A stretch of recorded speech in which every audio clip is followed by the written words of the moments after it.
Hola, hola, ¿cómo están?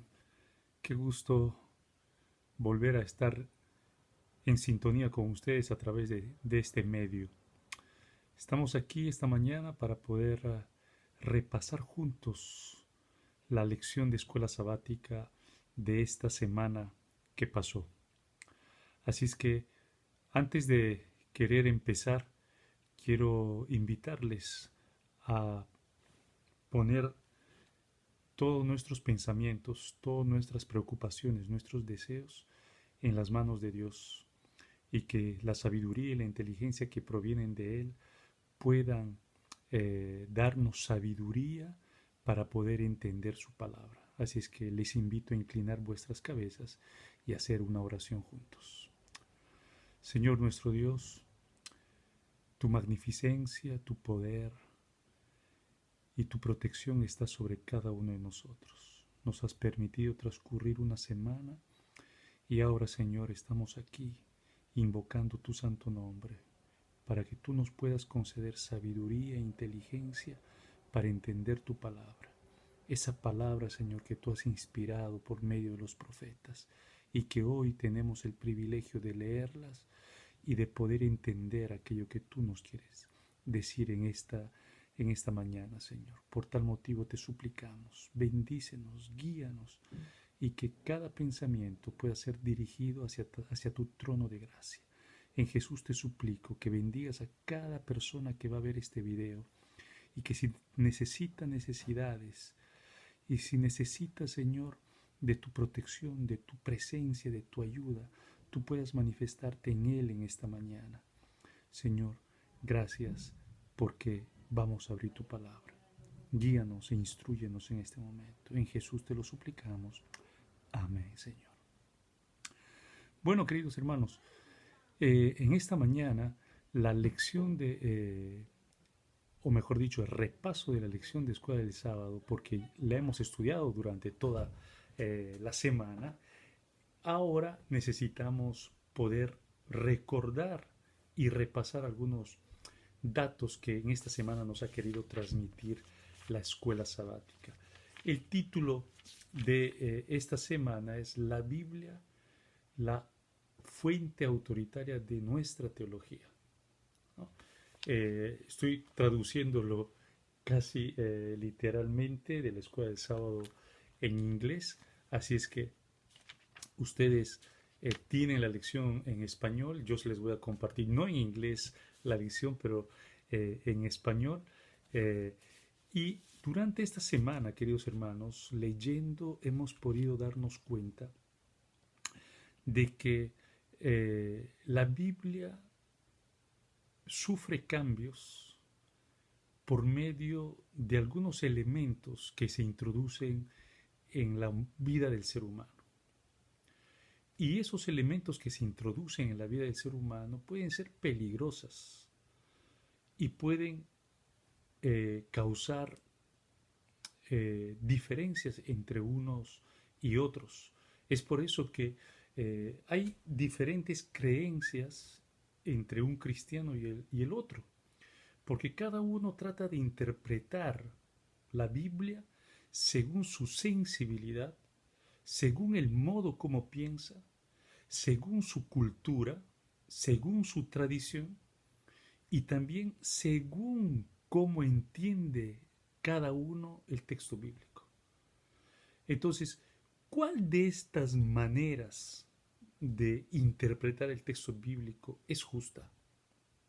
Así es que en esta semana, la Escuela del Sábado nos ha compartido 5 elementos que son indispensables para poder entender cuánto beneficio pueden tener esas, eh, esos elementos que hemos podido elencar poco antes, que son la tradición, la experiencia personal, la cultura, la razón y la Biblia misma. ¿Cuál de estos 5 elementos es aquel que nos da la mejor manera de interpretar el texto bíblico? Vamos al primer elemento, que es la tradición. Como ustedes saben, cada uno de nosotros viene de un país diferente, ¿no? O de continentes diferentes, Sudamérica, Europa, Asia, ¿no? Australia, Norteamérica, ¿no? África. Entonces, cada uno tiene su idiosincrasia, cada uno tiene un modo como ha crecido. Y creciendo en las culturas en las cuales nosotros hemos vivido, cada uno ha crecido con las tradiciones de sus países o de sus pueblos o de sus etnias. Y muchas veces pensamos que aquello que nos ha sido transmitido es el modo correcto. Y esas ideas, esos preconceptos que nos hemos traído a causa de la tradición que nos han compartido, hemos tratado de aplicarlas en el texto bíblico. Porque en buena manera hemos tratado de introducir esos elementos al interior del texto bíblico. Y eso es lo que ha sucedido en el Nuevo Testamento. En el libro de Marcos, al capítulo 7, Jesús está hablando con los fariseos. Y en el capítulo 7 de Marcos, del versículo 1 al versículo 13, Jesús va a utilizar 5 veces la palabra tradición. Si tienen su Biblia, por favor, síganme. Capítulo 7 del libro de Marcos, del versículo 1 al 13. No lo vamos a leer, solamente les voy a hacer notar en qué partes están nombrados o citado el texto que dice tradición. Al versículo 3, porque los fariseos y todos los judíos, aferrándose a la tradición de los ancianos, si muchas veces no se lavaban las manos, no comen. ¿Ven? La tradición está conectado con los ancianos. Y los ancianos podemos interpretarlo de dos modos. Ancianos de la comunidad, o sea, personas que dirigen a la gente, o también ancianos como personas de una cierta edad, que han transmitido, ¿no? Simplemente, humildemente, sus tradiciones. En el versículo 5, ustedes nuevamente ven la palabra tradición. Le preguntaron pues los fariseos y los escribas, ¿por qué tus discípulos no andan conforme a la tradición de los ancianos? Entonces, aquí se está repitiendo, ¿no? ¿Por qué no caminan según la tradición de los ancianos? ¿Para ellos no existe tradición o qué pasó? Al versículo 8 nuevamente se presenta esto, pero Jesús adicionará a este diálogo una palabra que es fundamental que nosotros la entendamos. Y dice, porque dejando el mandamiento de Dios, os aferráis a la tradición de los hombres. Fíjese esa palabra que utiliza Jesús. Dejando el mandamiento de Dios, no os aferráis a la tradición de los hombres. O sea, que la tradición ha tomado un lugar por encima de los mandamientos. Y esto crea una cierta dificultad. Entonces, en algunas comunidades nosotros nos vamos a encontrar con esta noticia. Pero esto se hace de tanto tiempo. Así es, y así vamos a continuar haciendo. Entonces, en esa comunidad se ha creado una tradición. Y esa tradición es difícil de quitarla. ¿Por qué? Porque las personas han pensado y han hecho raíces allí pensando que lo que se estaba haciendo era lo correcto. Pero la tradición hay que enfrentarla con la Biblia.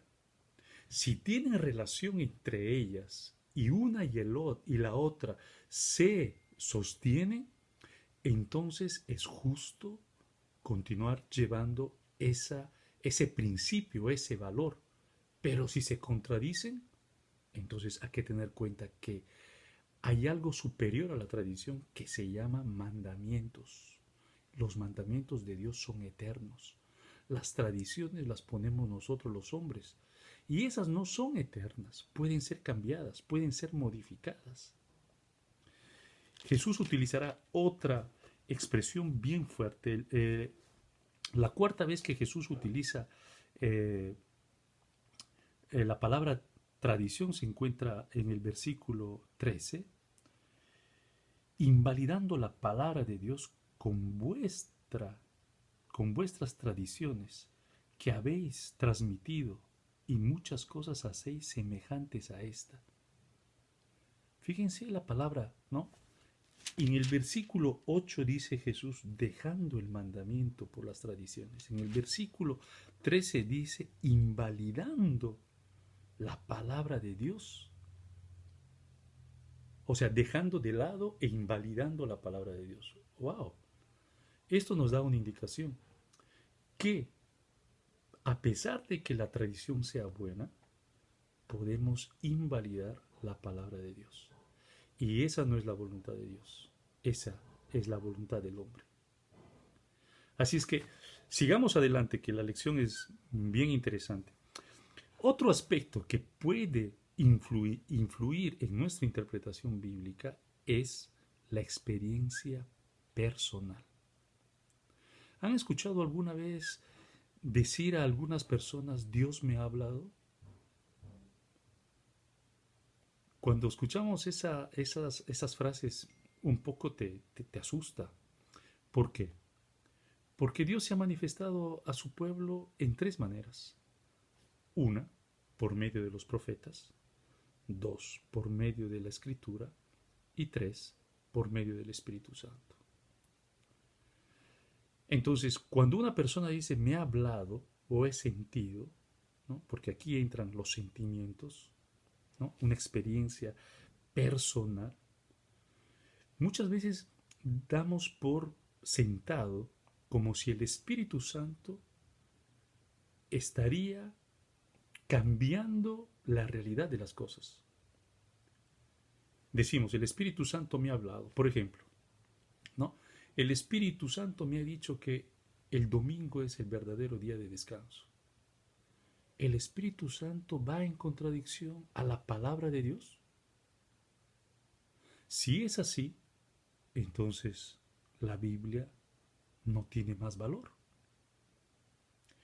Y si la Biblia tiene valor, entonces hay algo que no está concorde con quién es ese espíritu que me está hablando. Entonces, esa experiencia tenemos que relacionarla con el texto bíblico. Fíjense lo que dice el apóstol Pablo en la carta a los Corintios, en su segunda epístola, al capítulo 11, el versículo 3, dice así el apóstol Pablo. Es interesante, ¿no?, notar del versículo 1 en adelante, pero vamos a leer solamente el versículo 3. Pero temo que como la serpiente con su astucia engañó a Eva, vuestros sentidos sean de alguna manera extraviados de la sincera fidelidad a Dios. Fíjense lo que está utilizando aquí. Está utilizando algunas imágenes. La serpiente que sedujo a Eva, o sea, Satanás, que sedujo a Eva y le puso en duda, le puso en contradicción con Dios. Pero ¿qué cosa utiliza? Los sentidos. Fíjense allí el versículo, a mitad del versículo dice, vuestros sentidos se han de alguna manera extraviado. O sea, hemos perdido el horizonte. Esto puede causar de que nosotros basamos nuestra experiencia cristiana exclusivamente por medio de los sentimientos.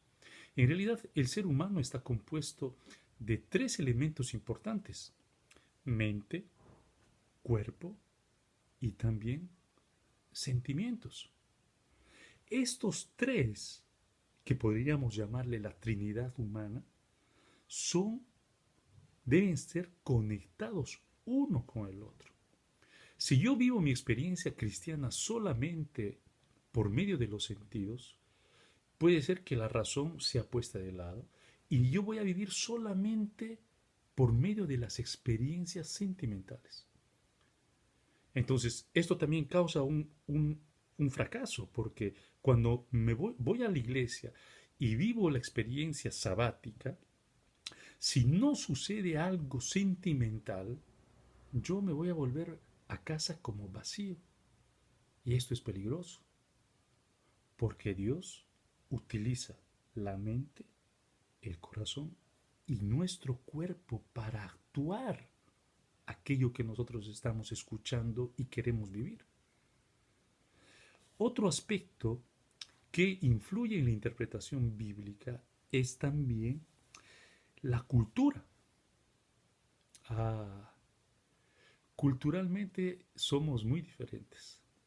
Nuestro modo de hablar, a pesar de que en todo Sudamérica, Centroamérica y parte de los Estados Unidos, o sea, Norteamérica, no, parte de los Estados Unidos, California, Nuevo México, hablan español. Pero fíjense que hay una cantante que se llama Gloria Estefan, que en uno de sus cantos dicen, todos hablamos español, pero no nos entendemos. Y eso podría ser curioso. Todo el mundo cristiano lee la Biblia, pero no nos entendemos. No interpretamos el texto bíblico de la misma manera. ¿Dónde está el problema? ¿En el aspecto cultural? ¿En los sentimientos? ¿En las tradiciones? Todos esos elementos influyen en nuestro modo de interpretar el texto bíblico. Así que tenemos que tener mucho cuidado. No es que sea equivocado, mas tenemos que tener mucho cuidado cuando yo trato de imponerme sobre la Biblia aquello que yo siento, aquello que es mi cultura, aquello que es mi experiencia, aquello que es la tradición.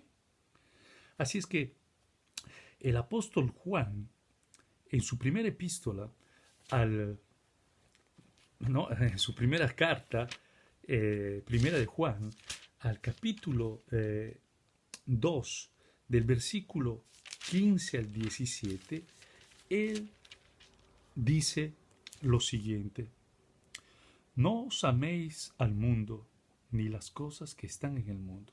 Si alguno ama el mundo, el amor del Padre no está en él.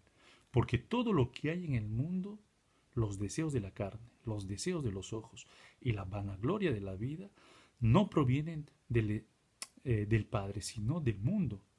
Y el mundo pasa y sus deseos, pero el que hace la voluntad de Dios permanece para siempre. Tres cosas está mencionando el apóstol Juan en esta carta, que son peligrosas y que influencian mucho y que la iglesia hoy está siendo atacada de ese modo. ¿Cuáles son esos elementos? Fíjense, el versículo 16 dice, los deseos de la carne. La iglesia puede correr el peligro de que la mundanalidad entre dentro de la iglesia. Sí, no ha entrado todavía, o quizá ya el mundo está dentro de la iglesia. Otro aspecto que está tocando es los deseos de los ojos, la codicia, el desear el objeto del otro, ¿no? Y ese elemento de deseo está por medio de los ojos. Y fíjense, hay otra cosa que dice, que es muy interesante, la vanagloria de la vida. Leía esta mañana un mensaje que publicaron en Twitter que decía, ayer existían mártires, hoy existen, ¿cómo les puedo decir? Aquellos que hacen figura, ¿no? Aquellos que son populares, ¿no? Entonces parece que ha cambiado la realidad, parece que necesitamos ser populares, no mártires. Entonces, hay que tener mucho cuidado en este aspecto que también es interesante. La cultura influencia mucho en aquello que nosotros estamos viviendo hoy, nuestra experiencia cristiana. Otro elemento que es importante es la razón. La razón también ha hecho cambios muy enormes en el pensamiento del cristianismo. Pienso a un autor, José Ángel, que escribió La vida de Jesús. Este autor, en una de las páginas de su libro, casi 300 páginas, él dice que los discípulos no conocían muy bien la geografía. ¿Por qué? Porque el lugar donde Jesús pudo haber caminado es el mar muerto, perdón, el mar salado, y no el mar de Galilea. Con estas frases que él está utilizando, no tan solamente está diciendo que los discípulos ignoraban la geografía, mas está también diciendo de que ese acto milagroso de Jesús no puede ser real. Pienso a este famosísimo presidente de los Estados Unidos, Thomas Jefferson. No fue solamente presidente, fue inventor, ¿no? Fue también aquel que trabajó duramente para la Constitución americana. Él escribió su propia Biblia, ¿no? Su propio Nuevo Testamento. Quitó todo lo que era milagroso, quitó la resurrección y dejó todo aquello que según él es lógico y razonable. Mucho racionalizar va en contradicción con aquello que la Biblia dice. La Biblia muchas veces no tiene un sentido lógico, porque la lógica de Dios no es la lógica que nosotros tenemos. Les hago un ejemplo.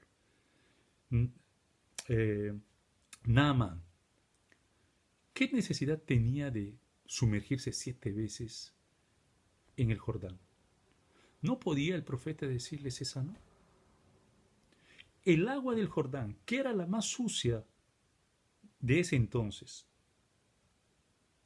¿cómo podía purificar a un hombre de la lepra?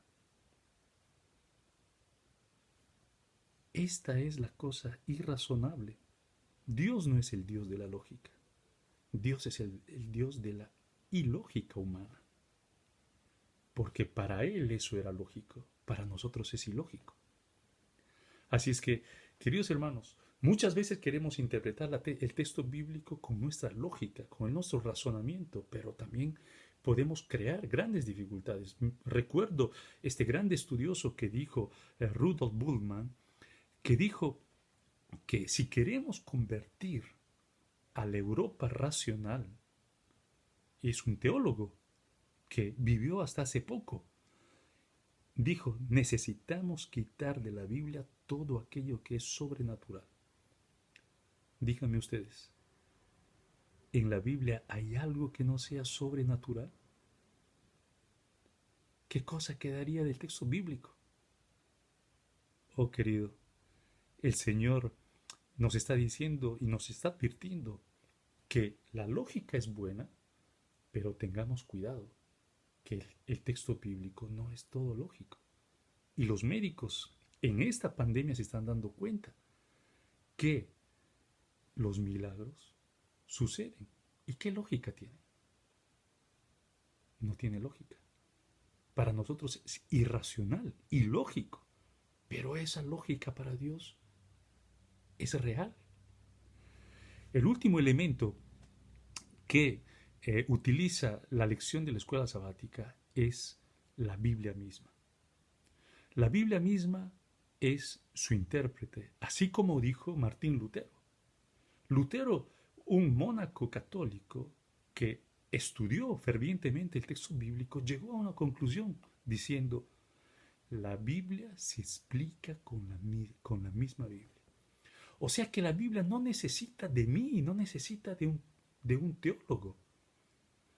La persona más humilde, más simple puede entender el texto bíblico, pero necesitamos leerla, aprofundizarla, tratar de entender lo que Jesús quiere decirnos. Así es que, querido hermano, querido amigo, tú que me estás escuchando, no hay método mejor para poder interpretar la Biblia que con la Biblia misma. Y hay muchos ejemplos que el texto bíblico dice. Si tú lees el Antiguo Testamento y quieres entender algo, si tú sigues leyendo algunos pasajes, te vas a dar cuenta que el mismo pasaje te lo está explicando. Si lees el libro de Daniel es muy interesante. Y en el libro de Daniel utiliza este modo de explicar. Porque él va revelando progresivamente aquello que ha dicho en los primeros capítulos. El libro de Apocalipsis también tiene este mismo sistema. Así es que, querido hermano, querido amigo, tú que me escuchas, ¿cuál es el modo como tú estás interpretando la Biblia? ¿Tus tradiciones se han impuesto por encima de la Biblia? ¿Tu experiencia personal está por encima del texto bíblico? ¿Tu cultura también está por encima? ¿Tu razón no te deja entender el texto bíblico? ¿Entras en conflicto? ¿No llegas a entender a Dios? Yo te quiero decir una cosa, y también deseo que pases un bonito sábado. El único modo de entrar en contacto con Dios es por su propia palabra, invitando al Espíritu Santo, que Él fue el que inspiró a los autores bíblicos, que inspire también nosotros, y que si hay algo que está causando algún error teológico en nuestro modo de interpretar la Biblia, podamos corregirlas, aprofundizando y viendo que el texto bíblico no necesita de intérpretes, porque su intérprete es el mismo. Que el Señor los bendiga. Ha sido un placer estar con ustedes. Feliz sábado.